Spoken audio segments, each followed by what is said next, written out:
Those against? Those against? Those against? Against? Those against?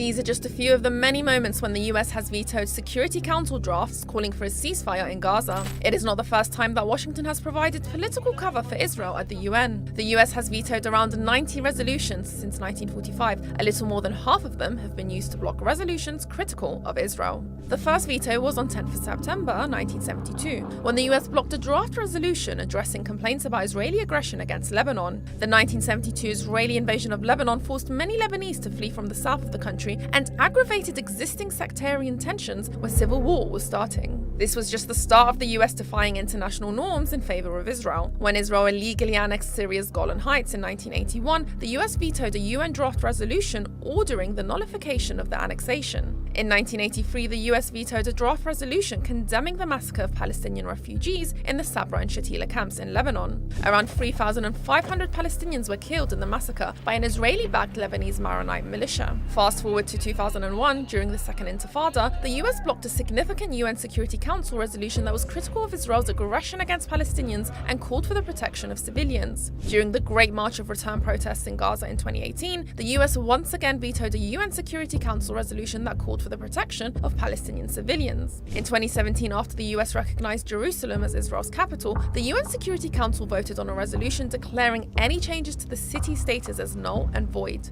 All members backed it except the US, who vetoed the move. Israel's heinous attacks on Palestine's Gaza continue with over 40,000 Palestinians killed, mostly women and children. Tel Aviv spread the carnage to Lebanon on September 23rd. Lebanon's death toll is now over 2,000. Will the US continue with its unwavering support for Israel despite the catastrophic civilian death toll and regional chaos in the Middle East?